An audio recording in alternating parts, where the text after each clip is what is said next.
സാലിസ് പ്ലേറ്റിൻ്റെ പുതിയൊരു എപ്പിസോഡിലേക്ക് എല്ലാവർക്കും സ്വാഗതം. ഇന്ന് ഞാൻ ഉണ്ടാക്കുന്ന വിഭവം നിങ്ങൾക്ക് എല്ലാവർക്കും അറിയാം, ഭയങ്കര ടേസ്റ്റാണ്. അതിനോട് ഈക്വലായിട്ട് വെക്കാനായിട്ട് ഒന്നും തന്നെ ഇല്ല എന്നാണ് പറയാം കേട്ടോ. അത്രയ്ക്ക് രുചിയാണ്, എല്ലാവരും ഒരുപോലെ ഇഷ്ടപ്പെടുന്ന ഒരു സംഭവം. പിന്നെ 1-2 പേർക്കൊക്കെ ഇഷ്ടക്കുറവുണ്ടാവും കേട്ടോ, അതെനിക്കറിയാൻ പാടില്ല. എനിവേ നമുക്ക് കാര്യത്തിലേക്ക് കിടക്കാം. അതായത് കടയിൽ ചെല്ലുമ്പോൾ അവരോട് പറയാം, മുഴ നെഞ്ച് എന്ന് പറയുന്ന ആ ഒരു പോർഷൻ മേടിക്കുന്നതാണ് ഈ കപ്പ ബീഫ് വെക്കാൻ ഏറ്റവും നല്ല സാധനം. അപ്പോൾ ഞാനിത് 2 കിലോ മേടിച്ചിട്ടുണ്ട്. ഇത് മേടിക്കുമ്പോൾ ഇതിൻ്റെ അകത്ത് നല്ലപോലെ എല്ലും ഇറച്ചിയും കൂടി കൂടിയിട്ടാണ് നമുക്ക് കിട്ടുന്നത്. അപ്പോൾ ഞാൻ ഇറച്ചി മാത്രം, എല്ലില്ലാതെ കൊണ്ട് ഇറച്ചി മാത്രം ഒരു കുക്കറിലേക്ക് ഇട്ട് ഒരു സ്വല്പം മുളക് പൊടിയും ഇച്ചിരി മഞ്ഞൾപ്പൊടിയും ഇച്ചിരി ഉപ്പും കൂടി ഇട്ട് ആദ്യം അതിനെ ഒന്ന് പുരട്ടി വെച്ച് വേവിക്കുകയാണ്. ഇതിൻ്റെ അകത്തേക്ക് ഞാൻ വെള്ളമോ കാര്യങ്ങളോ ഒന്നും ചേർക്കണില്ല. ജസ്റ്റ് തിളച്ച് കഴിഞ്ഞ് കഴിയുമ്പോൾ കുക്കറിൻ്റെ ലിഡിട്ട് മൂടി ഒരു 3-4 വിസിൽ കേൾക്കണവരെ വേവിക്കാം. ഇനി ഞാൻ അടുത്ത കുക്കറിൻ്റെ അകത്ത് അതിൻ്റെ ബോൺസ് മാത്രം, എല്ലുകൾ മാത്രമാണ് വേവിക്കുന്നത്. ഈ എല്ലിൻ്റെ അകത്തു നിന്നുള്ള ജ്യൂസും കാര്യങ്ങളൊക്കെ അതിൻ്റെ എസൻസ് മുഴുവൻ ഇറങ്ങാൻ വേണ്ടിയിട്ട് നമുക്ക് നല്ലപോലെ വിസിൽ കേൾപ്പിക്കണം. അപ്പോൾ അതുകൊണ്ട് ഞാൻ 1 കപ്പ് വെള്ളം ഒഴിച്ച് കൊടുക്കുന്നുണ്ട്. ഇതിലേക്കും ഞാൻ ഒരു 1/2 ടീസ്പൂൺ മുളക് പൊടിയും ഒരു 1/4 ടീസ്പൂൺ മഞ്ഞൾപ്പൊടിയും ആവശ്യത്തിന് ഉപ്പും കൂടെ ചേർത്തിട്ട് ആ വെള്ളവും കൂടി ഒഴിച്ച് നല്ലപോലെ ഒന്ന് മിക്സ് ചെയ്തിട്ട് ലിഡ് വെച്ച് അടച്ച് നമുക്കൊരു 6-7 വിസിൽ കേൾക്കണ വരെ വേവിക്കാം. ഇത് 2 സെപ്പറേറ്റ് വെക്കണേ എന്തിനാണെന്നറിയാമോ? ഇറച്ചി ഒരുപാട് വെന്ത് പൊടിഞ്ഞു പോകാണ്ടിരിക്കണം, എന്നാൽ എല്ലിൻ്റെ അകത്ത് നിന്ന് എല്ലാ എസൻസും നമുക്ക് കിട്ടുകയും വേണം. അതുകൊണ്ടാണ് 2 കുക്കറിലായിട്ട് നമ്മൾ വെച്ച് കൊടുക്കുന്നത്. ഇനി 2 കുക്കർ അതിൻ്റെ പണികളൊക്കെ നടത്തട്ടെ. നമുക്ക് പതുക്കെ കപ്പ ഒന്ന് തൊണ്ടൊക്കെ കളഞ്ഞെടുക്കാം. അത്ര നല്ല കപ്പയൊന്നും അല്ല കിട്ടിയേക്കണത് കേട്ടോ. അപ്പോൾ ഇതൊരു 1.5 കിലോ കപ്പയുണ്ട്. പക്ഷേ നന്നാക്കി വന്നപ്പോൾ നേരെ പകുതി കിട്ടിയിട്ടുള്ളൂ, കാരണം ഫുള്ള് കേടായിരുന്നു. അങ്ങനെ എൻ്റെ പ്രയത്നത്തിൻ്റെ ഒടുവിൽ ഇത്രയും കപ്പ നമുക്ക് കിട്ടിയിട്ടുണ്ട്. ഇത് കൊത്തി നുറുക്കിയിട്ടാണ് ഇടുന്നത്. ഈ സെൻറ്ററിലുള്ള ഈ ഞരമ്പില്ലേ, ആ ഞരമ്പ് എന്തായാലും കളയണോട്ടോ, അത് വെച്ചിരിക്കരുത്. കപ്പ കൊത്തി നുറുക്കാനൊക്കെ നിങ്ങൾക്ക് എല്ലാവർക്കും അറിയാവുന്നുള്ളത് കൊണ്ടാണ് കേട്ടോ ഞാനിത് കാണിക്കാത്തത്. ഇങ്ങനെ കൊത്തി നുറുക്കിയെടുത്ത കപ്പ നമുക്കൊന്ന് വേവിക്കണം. അപ്പോൾ അതിന് വേണ്ടിയിട്ട് ഒരു 1/4 ടീസ്പൂൺ മഞ്ഞൾപ്പൊടിയും 1/2 ടീസ്പൂൺ ഉപ്പും പാകത്തിന് വെള്ളവും കൂടി ഒഴിച്ച് കൊടുത്തിട്ട്, വെള്ളം ഇഷ്ടംപോലെ വെള്ളം ഒഴിക്കാം, നിറയ്ക്കല്ല, അതിൻ്റെ മീതേക്ക് ഇരട്ടിയോ 3 ഇരട്ടിയൊക്കെ ഒഴിച്ച് കൊടുക്കാം. കാരണം ഇത് വേവിച്ചെടുക്കുക എന്ന് മാത്രമേ നമ്മുടെ ഉദ്ദേശമുള്ളൂ. ഈ ബീഫ് കപ്പയിൽ കപ്പ നല്ല സൂപ്പറായിരുന്നാലേ ഇതിൻ്റെ ടേസ്റ്റ് ഉണ്ടാവുള്ളൂ. അതുപോലെ തന്നെ ബീഫും നല്ലതായിട്ടിരിക്കണം. കപ്പ നമ്മൾ കുത്തി ഉടയ്ക്കുമ്പോൾ കുഴഞ്ഞ് വന്നാലേ ബീഫും കൂടെ ചേർന്ന് അതിന് അടിപൊളി ടേസ്റ്റ് വരുള്ളൂ. അങ്ങനെ നമ്മുടെ കപ്പയെല്ലാം വെന്ത് വന്നിട്ടുണ്ട്. എന്ന് വിചാരിച്ചാൽ ഒരുപാട് അങ്ങനെ വേവണ കപ്പയല്ല കേട്ടോ, ഇത് 100 ഇച്ചിരി കുറവുള്ള കപ്പയാണ്. ശരിക്കും നിങ്ങൾ മേടിക്കുമ്പോൾ നല്ല 100 കപ്പ മേടിക്കണം. അപ്പോൾ ഇതിന് നല്ല സൂപ്പർ ടേസ്റ്റ് വരും. ഇതിന് വെന്ത് വരാനായിട്ട് മാക്സിമം സമയം ഞാൻ കൊടുത്തു. കുക്കറിലിട്ടുണ്ടെങ്കിൽ ഇത് ചിലപ്പോൾ ഇത് ചളിഞ്ഞു പോകും, നമുക്കറിയില്ലല്ലോ. അപ്പോൾ അതുകൊണ്ട് ഡയറക്റ്റ് തന്നെയാണ് വേവിച്ചെടുക്കുന്നത്. എനിവേ നമുക്കിപ്പോൾ ഇത് വെന്തു.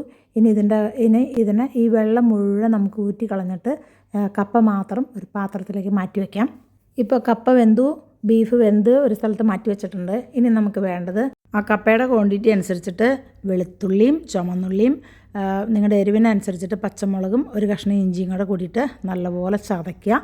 ഇത് എത്രത്തോളം കൂടുതലാവണോ അത്രത്തോളം ടേസ്റ്റ് ഉണ്ടാവും കേട്ടോ. ഇനി നമുക്കൊരു പാൻ അടുപ്പത്തേക്ക് വെച്ച് കൊടുക്കാം.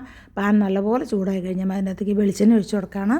വെളിച്ചെണ്ണ നന്നായി ചൂടായി വരുമ്പോൾ കടുക് വറുക്കുക. അതിൻ്റെ അകത്തേക്ക് ബാക്കിയുള്ള ഏലക്കായ, പട്ട, ഗ്രാമ്പു അങ്ങനെയുള്ള സാധനങ്ങളെല്ലാം കൂടി ചേർക്കുക. അതൊന്ന് പതുക്കെ പൊട്ടി വരുമ്പോൾ നമ്മൾ നേരത്തെ ചതച്ച് വെച്ച സാധനങ്ങളൊക്കെയും കൂടി കൂടിയിട്ട് ഇതിൻ്റെ അകത്തേക്ക് ഇട്ട് കൊടുക്കുക. ഇനിയും അത് നല്ലപോലെ ഒന്ന് വഴന്ന് വന്നു കഴിയുമ്പോൾ നമുക്ക് പൊടികൾ ചേർത്ത് കൊടുക്കാം. 1 ടീസ്പൂൺ മുളക് പൊടിയാണ് ഞാൻ ചേർത്ത് കൊടുക്കുന്നത്. മുളക് നിങ്ങളുടെ ആവശ്യത്തിന് ചേർത്ത് കൊടുക്കണം കേട്ടോ. ഞങ്ങൾ എരിവ് വളരെ കുറച്ച് കഴിക്കുന്ന ആൾക്കാരാണ്. അതുപോലെ തന്നെ 1.5 ടീസ്പൂൺ മല്ലിപ്പൊടിയും കൂടി ചേർത്ത് കൊടുക്കുന്നുണ്ട്. പിന്നെ ചേർത്ത് കൊടുക്കണത് എന്താണെന്നറിയാമോ? നമ്മുടെ മഞ്ഞൾപ്പൊടി എന്തായാലും വേണമല്ലോ. അപ്പോൾ മഞ്ഞൾപ്പൊടി ഒരു 1/4 ടീസ്പൂൺ ചേർത്തിച്ചാൽ മതി, നേരത്തെ നമ്മൾ കപ്പയിലൊക്കെ ചേർത്തേക്കണമുണ്ട്. പിന്നെ 1 ടീസ്പൂൺ ഗരം മസാല ചേർത്തിട്ടുണ്ട്. ഇനി ഒരു 1/4 ടീസ്പൂൺ കായത്തിൻ്റെ പൊടി ചേർക്കണുണ്ട്, അത് നല്ല ടേസ്റ്റ് കിട്ടുന്നതാണ് കേട്ടോ. അതുപോലെ തന്നെ ഒരു 1/2 ടീസ്പൂൺ കുരുമുളക് പൊടിയും കൂടെ കൂടിയിട്ട് ഇതിൻ്റെ അകത്തേക്ക് ചേർത്ത് കൊടുക്കുന്നുണ്ട്.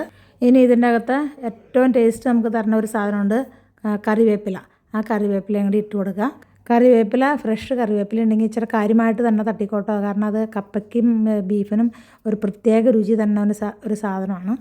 ഇപ്പം നമ്മുടെ ഉള്ളി, അതുപോലെ തന്നെ നമ്മൾ ഇട്ടേക്കണ മുളകിൻ്റെ പൊടി, എല്ലാ മസാലകളും എല്ലാം വഴന്ന് എണ്ണ ശരിക്കും തെളിഞ്ഞ് വന്നിട്ടുണ്ട്. അപ്പോൾ നമുക്ക് ബീഫ് അങ്ങ് ഇട്ട് കൊടുക്കാം കേട്ടോ. ഞാൻ ഒന്നിച്ചാണ് കേട്ടോ ഇടുന്നത്. നേരത്തെ 2ആയിട്ട് വേവിച്ചെന്നുണ്ടെങ്കിലും ഇപ്പം ഞാൻ വളർത്തിയെടുക്കുന്ന സമയത്ത് ഇറച്ചിയും എല്ലും കൂടി ഒന്നിച്ചാണ് ഉലർത്തിയെടുക്കുന്നത്. ഇങ്ങനെ നമ്മൾ ഇട്ട് കൊടുക്കുന്ന സമയത്ത് ഇറച്ചി വേവിച്ചപ്പോൾ കുക്കറിലുണ്ടാകുന്ന വെള്ളവും അതുപോലെ തന്നെ എല്ല് വേവിച്ചപ്പോൾ അതിൻ്റെ അകത്തും കുറച്ച് വെള്ളം ഉണ്ടാവും. കൂടുതൽ വെള്ളം ഉണ്ടെന്നുണ്ടെങ്കിൽ നിങ്ങൾ വറ്റിച്ച് എടുക്കണം കേട്ടോ. കുറച്ച് വെള്ളം അതിൻ്റെ അകത്തേക്ക് വെച്ചേക്കണം. അപ്പോൾ ആ മസാലകളെല്ലാം പിടിച്ചിട്ട് അത് നല്ല ഭംഗിയായ രൂപത്തിൽ നമുക്ക് കിട്ടുള്ളൂ. ഇപ്പം ഞാനിതിലേക്ക് 1 ടീസ്പൂൺ പെരുംജീരകത്തിൻ്റെ പൊടിയും കൂടെ കൂടിയിട്ട് ചേർത്ത് കൊടുക്കുന്നുണ്ട്. പെരുംജീരകത്തിൻ്റെ പൊടിയും കൂടെ ചേർത്തിട്ട് വീണ്ടും നമുക്കിതിനെ ഒന്ന് മിക്സ് ചെയ്ത് അതെല്ലാ സ്ഥലത്തേക്കും എത്താൻ പാകത്തിനാക്കിയെടുക്കാം.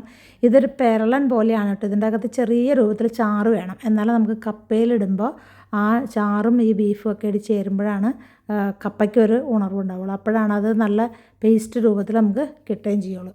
അപ്പോൾ ബീഫ് റെഡി ആയി കഴിഞ്ഞു, കപ്പയും റെഡി ആയിട്ടുണ്ട്. ഇനി എന്ത് ചെയ്യണം, ഇതിൻ്റെ അകത്തേക്ക് ആ ഉലർത്തി വെച്ചേക്കണം ബീഫ് ചാറോട് കൂടിയിട്ട് ഇതിൻ്റെ അകത്തേക്ക് ഇട്ട് കൊടുക്കണം. എത്രയാണ് വേണ്ടതെന്നുള്ളത് നിങ്ങളുടെ ഇഷ്ടമാണ്.